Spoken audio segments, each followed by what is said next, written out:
श्री अखिलेश प्रसाद जी, श्री प्रमोद तिवारी जी, श्री सुबोधकांत सहाय जी, श्री ब्रिजेंद्र तिवारी जी, श्री विश्वनाथ यादव जी, श्री महेंद्र यादव जी, श्री संदीप साहनी जी, श्री सुनील दास जी, हमारे यहाँ से उम्मीदवार शशि भूषण राय जी, आप सबका इस मंच पर और इस सभा में बहुत बहुत स्वागत। मंच पर आसीन जितने भी कांग्रेस के पदाधिकारी नेतागण हैं, महागठबंधन के नेतागण हैं, उन सब का भी बहुत बहुत स्वागत।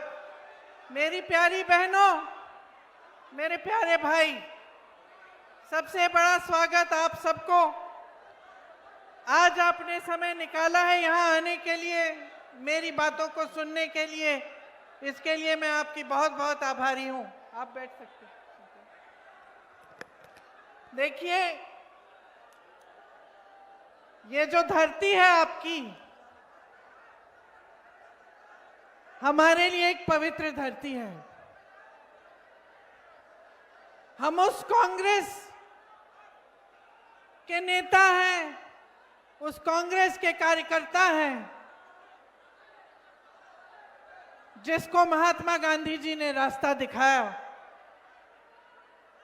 और महात्मा गांधी जी को रास्ता दिखाने वाले आपके पूर्वज यहां चंपारण इलाके के किसान थे।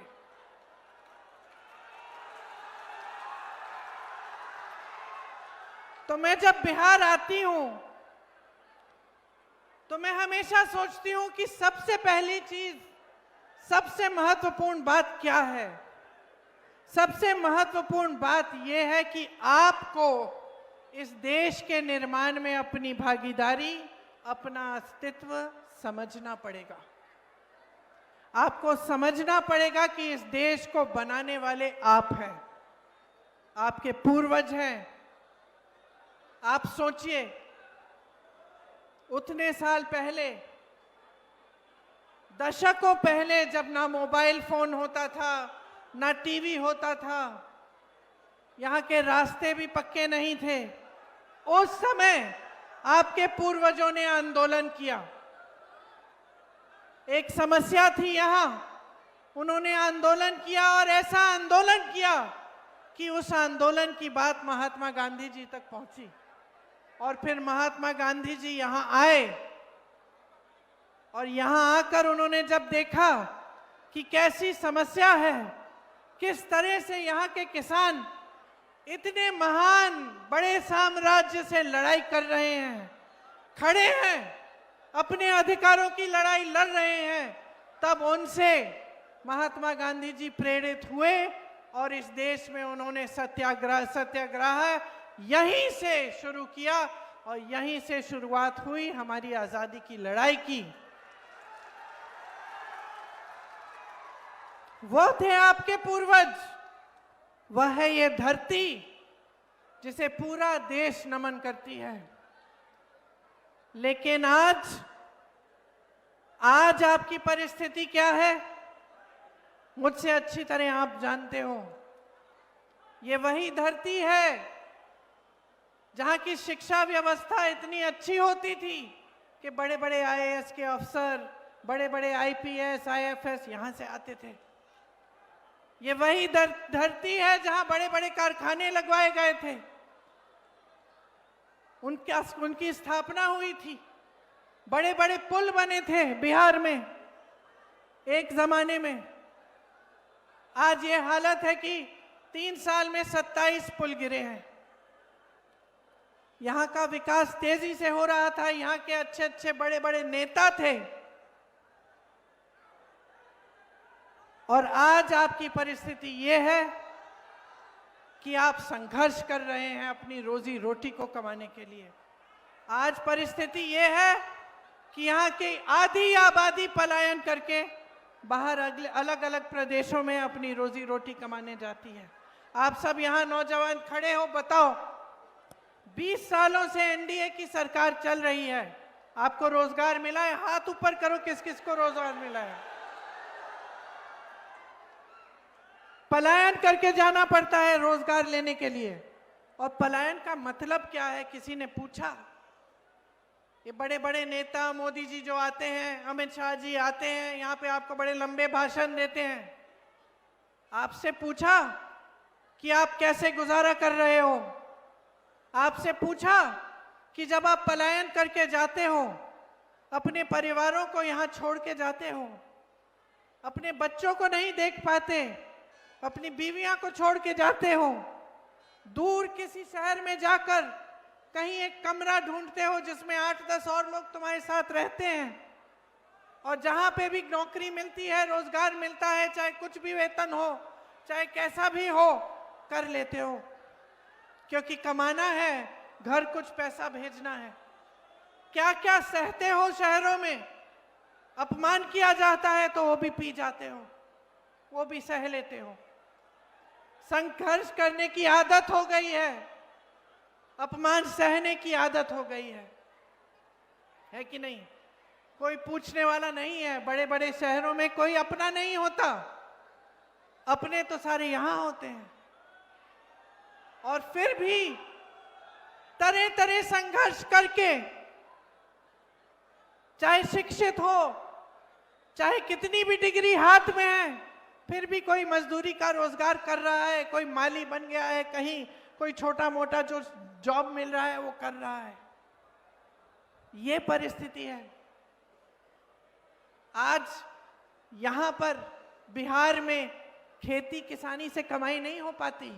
एक जमाने में खेती किसानी से कमाई हो जाती थी, बाहर जाना नहीं पड़ता था, रोजगार मिल जाता था, आप रोजगार बना भी लेते थे, खेत पे मजदूरी मिल जाती थी, जिसका खेत था वो कमा लेता था। आज परिस्थिति ये है कि खेती किसानी के सारे सामान महंगे हो चुके हैं, और ट्रैक्टरों पे टैक्स, तेल महंगा है, खाद नहीं मिलती, खाद का वितरण सही समय पे नहीं होता, जो सहायता आपको सरकार से मिलनी चाहिए, उपज का सही दाम नहीं मिलता, न्यूनतम समर्थन मूल्य नहीं मिलता, तो खेती किसानी से कमाई नहीं होती। बड़े बड़े कारखाने, बड़े बड़े उद्योग लगे रहते थे। यहाँ भी मैंने सुना एक जमाने में चीनी का मिल होता था, यहाँ गन्ना की खेती होती थी, यहीं पे बिक जाता था। आज आपको यूपी जाकर बेचना पड़ता है, क्योंकि यहाँ के उद्योग ठप हो गए हैं और नए उद्योग किसी ने लगाए नहीं। और जो बड़े बड़े उद्योग थे, जो सरकारी उद्योग थे, जो सरकारी कारखाने थे, वो लगभग सारे मोदी जी ने अपने बड़े बड़े सेठ मित्रों को दे दिए। सब बड़े सेठों के हाथ में सौंप दिया है। देश के हवाई अड्डे, देश के बंदरगाह, देश के बड़े बड़े कारखाने, आप नाम लीजिए, या अडानी को दे दिए हैं या अंबानी को दे दिए हैं। जो देश की संपत्ति थी, जो आपकी थी, आज आपकी नहीं रही। एक जमाना था, जो बुजुर्ग बैठे हैं वो बताएंगे, आप बताएंगे कि एक जमाने में सरकारी नौकरी के लिए सब तड़पते थे, है कि नहीं? सही बात है ना चाचा जी, बताइए, है कि नहीं सही बात? सब तड़पते थे कि सरकारी नौकरी मिलनी चाहिए, पेंशन मिल जाएगा, सुरक्षित रहेंगे आजीवन, घबराने की जरूरत नहीं पड़ेगी, बेटी की शादी करनी है, बच्चे को पढ़ाना है, आसानी से वो काम हो जाएंगे। आज लगभग सारे कारखाने, बड़े सरकारी उद्योग निजी बन गए हैं। निजीकरण से ना उनमें आरक्षण होता है और ना आपको ठीक ढंग के रोजगार मिलते हैं। ऊपर से जो पुराना पेंशन था उसको इन्होंने बदल डाला, तो अब जो पुराने पेंशन से जो सुविधा मिलती थी, जो सुरक्षा मिलती थी, वो भी चली गई। आज किसी भी सरकारी अधिकारी से, किसी भी सरकारी कर्मचारी से पूछो तो सबसे पहले कहेगा कि यही समस्या है कि हमें अपना पुराना पेंशन चाहिए। उसकी भी कोई सुनवाई नहीं है। एक जमाने में आपको रोजगार खेती किसानी से मिलता था, आज नहीं मिलता। बड़े बड़े कारखानों से मिलता था, आज नहीं मिलता। चलो छोटे दुकानदारों को से या छोटी व्यापार करने से मिल जाता था, कमाई हो जाती थी। आज परिस्थिति यह है कि छोटे दुकानदार, जो छोटे बिजनेस चलाते हैं, जो अपना छोटा सा कारोबार शुरू करते हैं, वो भी कमा नहीं पा रहे हैं, क्योंकि सरकार की जो नीतियां हैं उन्होंने उनकी भी कमर तोड़ ली है। तो बचा क्या है आज देश में, बिहार में बचा क्या है? इन्होंने छोड़ा क्या? जहां देखो भ्रष्टाचार है, जितने भी ठेके हैं उनमें कोई ना कोई पैसे खा रहा है। आप छोटे से छोटे काम के लिए जाओ, कुछ अपना कार्ड बनाने के लिए जाओ, पहचान पत्र बनाने के लिए जाओ, आपको घूस देनी पड़ती है। मेरी बहनों, आप जानती हो, अच्छी तरह जानती हो कि आपकी क्या स्थिति है। आप अगर दुकान जाती हैं, आधी चीजें खरीद नहीं पाती। त्योहार आता है, छठ का त्योहार था, दिवाली थी, घबराहट होती है, खुशी से कोई नहीं मना रहा है। अब घबराहट होती है कि मेहमान आएंगे, मेहमान के लिए खाना बनाना पड़ेगा, घर को सजाना पड़ेगा, घर की मरम्मत करनी पड़ेगी, पुताई करनी पड़ेगी। कैसे करेंगे? पैसे नहीं बच रहे हैं। चाहे जितने भी लोग परिवार में काम कर रहे हैं, महिला भी काम कर रही है, पुरुष भी काम कर रहे हैं, फिर भी बचत नहीं हो रही है। बच्चों के लिए फीस भरनी पड़ती है, कोई बीमार पड़ जाता है, इलाज करना पड़ता है। इलाज करने के लिए किसी ना किसी तरह पैसे इकट्ठे करने पड़ते हैं। सरकारी अस्पताल ठीक से चल नहीं रहे हैं, निजी करना पड़ता है। निजी डॉक्टर के पास जाओगे, खूब फीस भरनी पड़ती है, पैसा खर्चना पड़ता है। बच्चा बड़ा हो गया है, उसके भविष्य के लिए आप कुछ तरक्की चाहते हो, और जितना भी छोटा परिवार हो, जितना भी गरीब परिवार हो, जितने दूर दराज इलाके के गांव में आप गरीब से गरीब परिवार से पूछो, आज उस माता पिता कहेंगे हम अपने बच्चों को पढ़ाना चाहते हैं। हम नहीं चाहते कि हमारे बच्चे हमारी तरह संघर्ष करें। क्यों बहन, ठीक बात है कि नहीं? आप चाहती हो कि आपकी बेटी, आपका बेटा थोड़ा आपसे आगे बढ़े। हम सब चाहते हैं, जितने भी माँ बाप हैं सब चाहते हैं। तो जो भी तरीका हो, कैसे भी पैसे इकट्ठे करके, बच्चों की फीस भर के, ट्यूशन करा के, उससे पेपर दिलवाते हैं नौकरी के लिए कि कहीं अच्छी जगह मिल जाएगी। फिर क्या होता है? और घोटाला, पेपर लीक हो जाता है। तो बच्चा बेचारा सालों पढ़ता है, ट्यूशन जाता है, माँ बाप संघर्ष करके उसकी फीस इकट्ठी करते हैं, पेपर लीक हो जाता है। वो बच्चा कहीं का नहीं रहता। उसने सारा संघर्ष किया, उसने सारे इम्तिहान दे दिए और इंतजार कर रहा है। और इसमें सबसे बड़ी संकट क्या होती है? मैं यूपी में काम करती थी, वहां के नौजवानों ने मुझे बताया, हम 27-28 साल के हो गए हैं दीदी, हमने पेपर 2-3 बार दे दिया, 2-3 बार लीक हो गया, लेकिन हम सोचते हैं चलो हमने पेपर दे दिया, एक ना एक दिन तो नियुक्ति हो जाएगी, तो फिर हम किसी और काम में लगते नहीं हैं, इंतजार करते हैं। और इंतजार करते करते करते करते 28 साल के हो गए हैं, 29 साल के हो गए हैं, ना शादी हो पा रही है, ना नौकरी मिल रही है, ना नियुक्तियां हो रही हैं। तो हम कहीं के नहीं रहे, हमारी तो जवानी ही बर्बाद हो गई है। ये स्थिति है यूपी में भी, बिहार में भी। तो जहां जहां देख रहे हो वहां अंधकार ही अंधकार दिख रहा है। मेरी बहनें सुबह से शाम तक खेतों में काम करती हैं, जिसका छोटा मोटा जॉब है वो जॉब भी कर लेती हैं, लेकिन घर आके बहनें, आप घर आके लेटती तो नहीं हो, सो जाती नहीं हो। आप घर आती हो, आप देखते हो कि सबने खाना खाया है, माँ बाप है घर में, अगर आपके पति के माँ बाप हैं घर में, ससुर हैं, तो आप वो भी देखोगे कि उन्होंने अच्छी तरह से खाना खाया, कि सब ठीक ठाक है, उनकी तबीयत ठीक है कि नहीं। अगर नहीं है तो देखभाल भी आप करेंगी। बच्चे हैं छोटे छोटे, बच्चों की परवरिश भी आप करोगी। तो आप तो आखिर में सोओगी, सबने खाना खा लिया तभी खाना खाओगी। ये है आपका संघर्ष। किसी ने पूछा है आपको? कोई संघर्ष समझा है आपका? चुनाव आ रहा है तो समझने लग गए। चुनाव आ रहा है तो चुनाव के एक हफ्ते पहले आपको 10,000 रुपए भेज रहे हैं। 20 सालों से भेजे आपको, भेजे 20 सालों से रोजगार की बात की, आपकी बच्चियों को पढ़ाने की बात की, उनकी सुरक्षा की बात की कि आज इतना अपराध हो रहा है बिहार में, खास तौर से महिलाओं के खिलाफ, कि बाहर जाने से डर लगता है। ये बात की किसी ने आपसे? बातें छोड़िए, कभी आपके घर आए ये बड़े प्रधानमंत्री जी, मुख्यमंत्री जी, गृह मंत्री जी कभी गांव में आए हैं?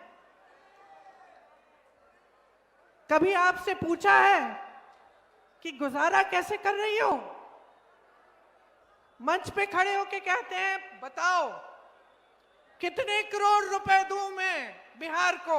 मैंने देखा उनका भाषण, 50 करोड़ दूं, 75 करोड़ दूं, ये सवाल पूछ रहे हैं। अरे 20 सालों से तो एक फूटी कौड़ी नहीं दी, 20 सालों से कुछ नहीं किया। आज चुनाव आ रहा है, कह रहे हैं 50 करोड़ 75 करोड़ देंगे। आपकी परिस्थिति समझते भी हैं, यहां आप गुजारा कर कैसे रहे हैं? पूछा इन्होंने? आपकी सारी संपत्ति अपने दोस्तों को दे दी है। आप लोन लेते हो बच्चों को, जब बच्चों को की शादी कराने के लिए, बेटी की शादी होती है, बेटे की शादी होती है, लोन लेना पड़ता है। ब्याज देते देते उम्र बीत जाएगी आपकी। और ये बड़े बड़े उद्योगपति, बड़े बड़े सेठ लाखों करोड़ रुपए का ये लोन लेते हैं, इनके लोन माफ हो जाते हैं, आपके लोन माफ नहीं होते। और आपके लिए इतना भी आदर नहीं है, इतना भी सम्मान नहीं है कि आप बिहार की जनता हो। आप आज भी कन्याकुमारी से लेकर कश्मीर तक इस देश का निर्माण कर रहे हो। जहां जहां हम लोग जाते हैं, किसी से पूछते हैं, कहीं मजदूर को देखते हैं कोई काम कर रहा है खेती में, हम पूछते हैं कहां के हो भाई? बिहार का हूं। मैंने केरल में भी देखे हैं बिहार के मजदूर, मैंने कश्मीर में भी देखे हैं। पूछा है इतनी दूर आए हो भाई, कैसे गुजारा कर रहे हो?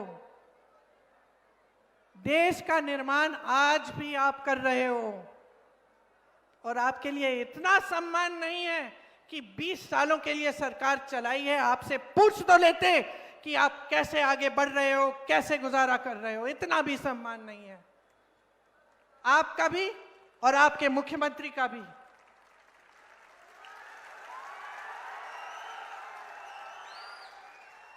आपने कहा प्रमोद जी कि यहाँ की सरकार दिल्ली से चल रही है।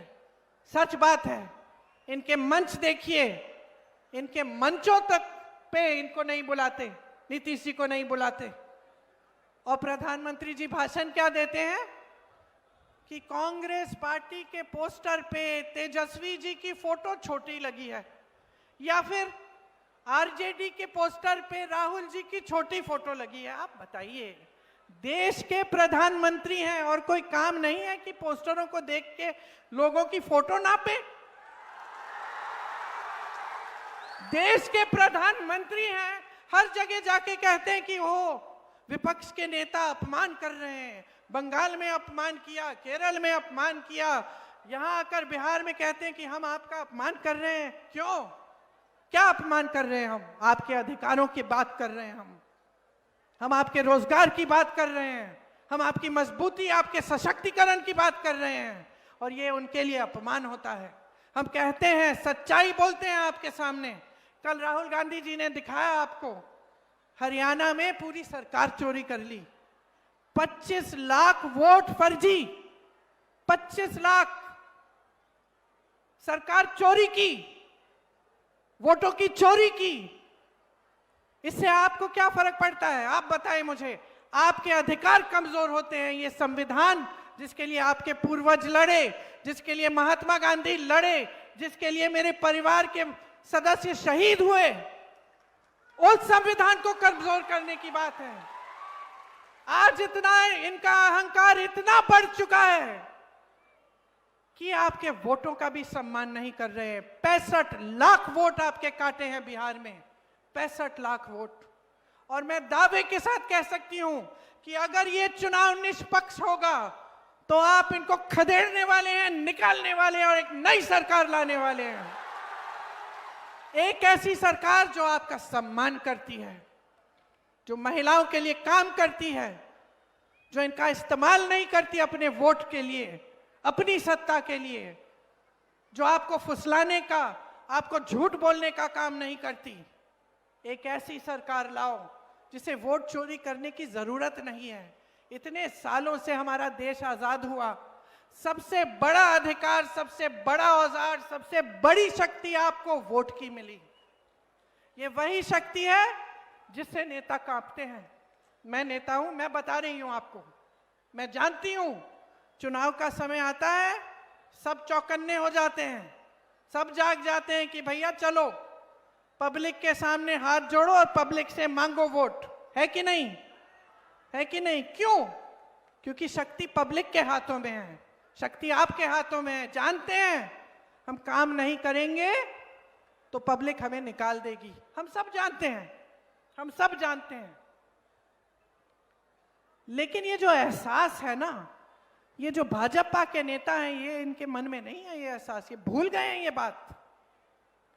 क्योंकि इन्होंने चुनाव के समय हमेशा आपका ध्यान भटकाने का काम किया है। मैं यूपी में फिरोजाबाद में एक महिला के घर गई, ऐसे ही मोहल्ले में मैं गई थी, महिला के घर चली गई। आप सुनो बहन, ये जरूरी बात है आपके लिए।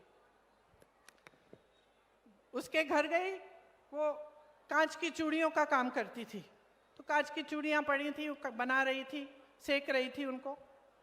मैंने पूछा ये तुम्हारे बच्चे हैं? हाँ, 3 बच्चे थे। तो मैंने कहा बहन पाठशाला नहीं जाते, पढ़ाई नहीं करते, दिन में घर पे है? कहती है नहीं, यहाँ कोई पाठशाला नहीं है ठीक ढंग का।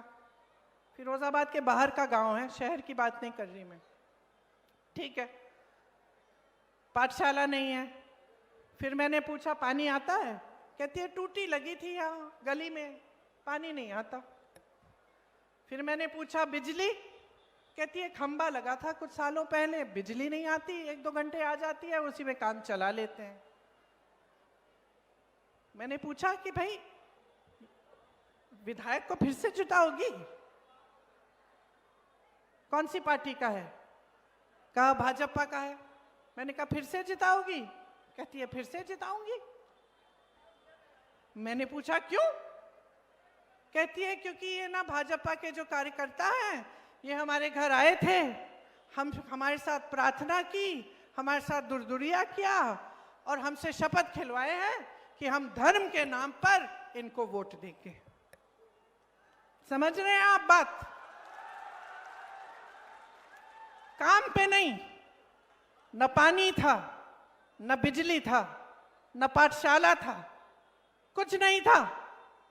इतने सालों से उस विधायक ने कुछ किया ही नहीं था, लेकिन उसको यह एहसास था कि चुनाव के समय में जाऊंगा, धर्म की बात करूंगा, जज्बातों की बात करूंगा, मुझे वोट मिल जाएगा। तो क्या हुआ? उसकी आदत बिगड़ गई। छोटे से बच्चे की आदत बिगड़ जाती है माता जी, है कि नहीं? अगर बच्चे को टोको नहीं, उसको समझाओ नहीं, आदत बिगड़ जाती है। इसीलिए हम जो माँ हैं, हम बच्चों को टोकते हैं, कुछ गलत काम कर लिया डांटते हैं कि सीखे, कि दोबारा ना करे इसे। तो उसी तरह से एक समय में जनता टोकती थी, डांटती थी। मैंने खुद देखा है, अपने पिताजी के साथ देखा है। मैं कल सभा में बता रही थी, 10 साल की थी या 12 साल की थी, पिताजी के पीछे पीछे अमेठी में थी, गांव चली गई, ऐसे कस के डांटा उनको। एक महिला ने कस के डांटा कि तुम राजीव भैया तो हो हमारे, अच्छे लगते हो हमें, प्रधानमंत्री हो गए, लेकिन हमारे यहाँ आपने बोला था नल लगाओगे, नल नहीं लगाया अभी तक, हम दोबारा वोट नहीं देंगे आपको। समझे आप?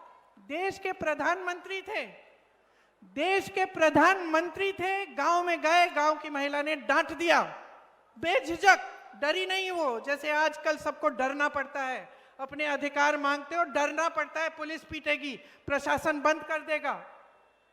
वो जमाना नहीं था। यहाँ की हमारे देश की जो राजनीति है उसकी नींव महात्मा गांधी जी ने डाली थी। उसमें जनता सर्वोपरि है। आज भाजपा का एक से एक नेता भूल चुका है। जो गांव में है वो लूट रहा है, धमका रहा है, प्रताड़ित कर रहा है। जो शहर में है वही काम कर रहा है, माफिया बने बैठा है। और जो दिल्ली में है वो सिर्फ अपनी आवाज सुनना चाहते हैं, सिर्फ अपना चेहरा चमकाना चाहते हैं।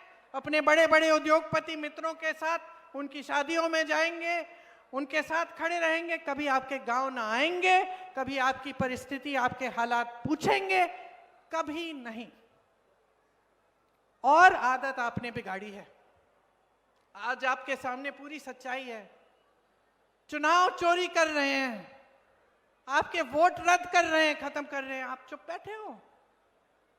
आप चुप बैठोगे? पूछना चाहती हूं मैं आपसे, बताओ, चुप बैठोगे? अपनी शक्ति दिखाओ। आपके सामने तो बड़े बड़े नेता झुके हैं। जवाहरलाल नेहरू, इंदिरा गांधी, राजीव गांधी, तमाम नेता, अटल बिहारी वाजपेयी, इनके भी नेता आपके सामने झुकते थे।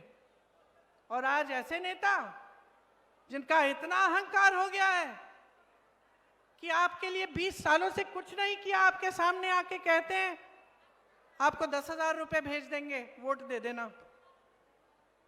आपके सामने आकर चुनाव के समय कहते हैं कि हम 50 करोड़ रुपए, 75 करोड़ रुपए आपको पकड़ा देंगे। बोल दीजिए इनको नहीं चाहिए, इनका घूस बोल दीजिए। और बहने 10,000 लेने हैं तो ले लो, रख लो, उसका कुछ अच्छा कर लो अपने परिवार के लिए। लेकिन ये समझ लो कि वोट इस धरती के लिए, ये हमारी माता है, इस देश के लिए, अपने बच्चों के भविष्य के लिए, अपने लिए, अपने परिवारों के लिए डलना चाहिए।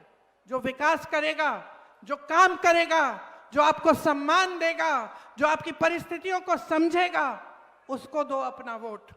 ये प्रधानमंत्री मोदी जी अपने ही संसदीय क्षेत्र वाराणसी में किसी गांव में गए हों तो बताइए। वहां मैं दूर दराज इलाकों में जाती हूं। उत्तर प्रदेश के सोनभद्र इलाके में मैं गई, एक दूर गांव था। बैठी चारपाई थी, एक महिला निकली, बुजुर्ग महिला थी, और उसने मुझे क्या कहा, कहा बेटी तुम्हारी दादी जी आई थी, मैंने खीर खिलाया था। इंदिरा जी उस समय इतनी दूर गई थी, गांव के अंदर गई थी, खीर खाई थी किसी के घर में। कभी मोदी जी का सुना है? अमित शाह जी का सुना है? एक फोटो देखी मैंने, किसी के घर खाना खा रहे थे, मैं देख रही थी, थालियां बड़ी चमक रही हैं। अपनी थाली लाके, अपनी थाली लाके, अपना खाना लाके बैठ के खा रहे हैं। क्यों? आपके घरों से नहीं खाएंगे? क्यों? ये है नेता, इनकी असलियत ये है इनकी असलियत कि कुछ काम न करते हुए इतना अहंकार इनका बढ़ गया है कि ये सोचते हैं कि पूरी दुनिया, पूरी देश की जो पब्लिक है उसको बेवकूफ बना बना के वोट चोरी कर करके ये बार बार सत्ता में आएंगे। और इनको सिर्फ एक चीज दिखती है, अपनी सत्ता, और कुछ नहीं दिखता। आपकी भलाई नहीं दिखती, आपका संघर्ष नहीं दिखता, आप खून पसीना बहा रहे हो खेतों में, ये नहीं दिखता। मेरी बहनें कितना संघर्ष कर रही हैं, ये नहीं दिखता। सिर्फ अपना ही चेहरा दिखता है। अच्छी तरह चमकना चाहिए, टीवी पे छाना चाहिए, बड़े बड़े पोस्टरों पे आना चाहिए, और सबको ये बताएं कि हम कितने महान हैं, हमने इस देश को महान बनाया। बस यही। तो देखिए, आपकी जो असलियत है ना, आपको जरूरत नहीं है कि कोई बड़े शहर से कोई नेता आए, चाहे वो कांग्रेस की मेरे जैसे हो, कि आपको बताए कि देखो ये तुम्हारी परिस्थिति है। मेरे से अच्छा आप जानते हो, बहनों आप जानते हो, भाइयों आप जानते हो किस तरह से जब आप सुबह उठते हो तो घबराहट होती है कि क्या पता आज कमा पाएंगे कि नहीं, बच्चे की फीस भर पाएंगे कि नहीं, किसी का इलाज कराना है कर पाएंगे कि नहीं, ये आप जानते हो, ये आप जानते हो। तो मैं आपसे कहना चाहती हूं कि अपना ध्यान मत भटकाओ। हमारी पुरानी परंपरा रही है हिंदू धर्म की। आपको याद है अर्जुन की कहानी? याद है महाभारत में किस तरह से जब अर्जुन ने वो तीर मारी तो उसको और कुछ नहीं दिखा, उनको सिर्फ मछली की आंख दिखी और कुछ नहीं दिखा, इधर उधर उनका ध्यान नहीं गया।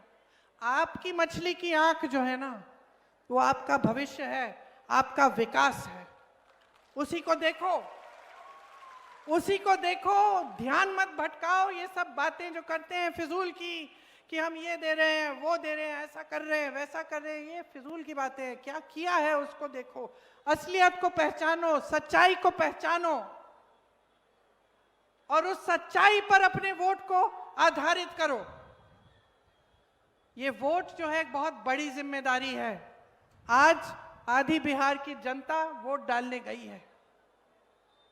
मैं जानती हूं कि महागठबंधन को ही देंगे। मैं इसलिए जानती हूं क्योंकि आज देखिए यहां की जो जनता है ना, सबसे ज्यादा विवेक आप में है, सबसे ज्यादा राजनीतिक समझ मैं कहूंगी यूपी की जनता और बिहार की जनता में है। आज आप समझ गए हो, आपने सच्चाई देख ली है, आपने परख लिया है, मौका भी दिया, मौका दिया आपने। उस समय आपका विवेक था, उस समय आपने समझा ठीक है बदलाव लाते हैं, मौका देते हैं, देखते हैं ये लोग क्या करते हैं। अब देख लिया ना, 20 साल गुजर गए ना, 20 साल मतलब एक नौजवान की उम्र गुजर गई। 20 साल गुजर गए, वहीं के वहीं हो। तरक्की हुई है आपकी? हुई है तरक्की? कोई बताए भाई किसी की तरक्की हुई है? नहीं हुई है। तो अब समझ लो, आप देखो तेलंगाना में, कर्नाटका में कांग्रेस की सरकारें हैं, क्या कर रही हैं। अब मैं यहाँ पे मंच पे भाषण दे रही हूँ, मैं आपको बताने वाली हूँ अभी कि महागठबंधन आपके लिए क्या करना चाहता है। तो जब मैं बोल रही हूँ तो आपको आकलन करना चाहिए कि कहीं ये भी ऐसे ही बोल के ना चली जाएं। पता करते हैं, हम सोचते हैं, पता करते हैं कि भाई जहां जहां इनकी सरकारें हैं ऐसे काम हो रहे हैं कि नहीं, खुद पता करो। राजस्थान में कोई रिश्तेदार है, कोई जान पहचान का है तो पता करो। जब राजस्थान में कांग्रेस की सरकार थी तो 25 लाख रुपए का इलाज मुफ्त में था कि नहीं? पूछो। था।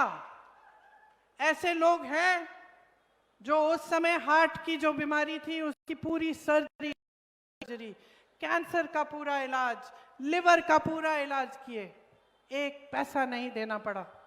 मैं मिली उन लोगों से, मुझसे बोला कई लोगों ने कि दीदी ये इतनी अच्छी स्कीम है, देश भर में होनी चाहिए, इससे इतनी सुविधा सहायता मिली है हमें।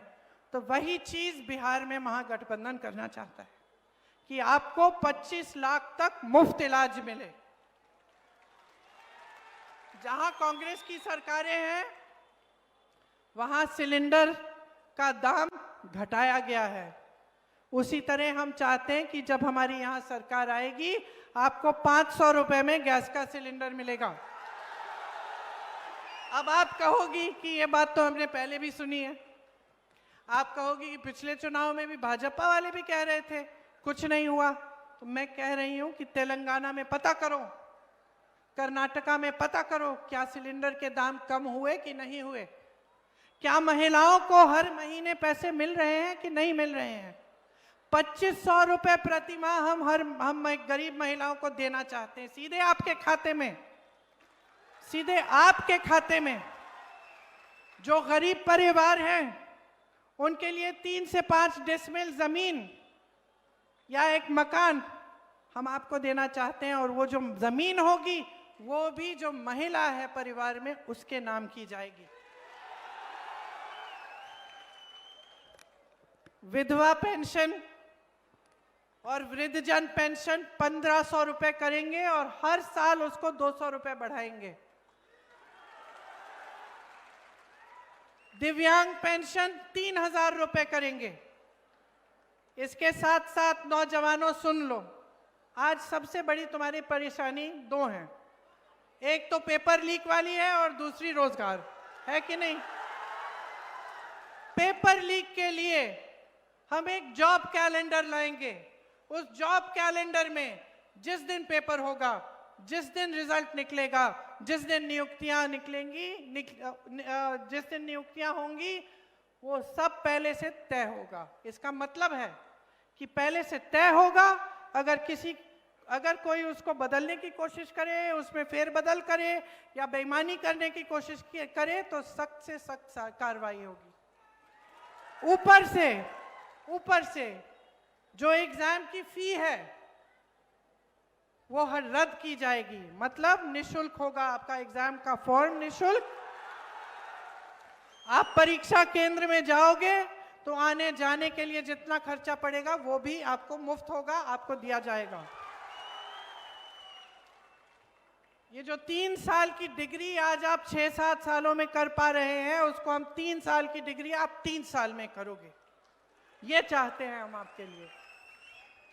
एजुकेशन सिटी और इंडस्ट्रियल क्लस्टर, मतलब बड़े बड़े जो विश्वविद्यालय हैं, कॉलेज हैं, उनको हम बड़ी एक जगह में इकट्ठे हम कई ऐसे हम सिटी बनाएंगे, एजुकेशन सिटी, जिसमें आपको सुविधा होगी। 2000 एकड़ सरकार इसी चीज के लिए अलग से रखेगी, ताकि 2000 एकड़ आपकी शिक्षा के लिए, आपके रोजगार के लिए, ताकि वहां उद्योग बने, वहां विश्वविद्यालय बने, कॉलेज लगे।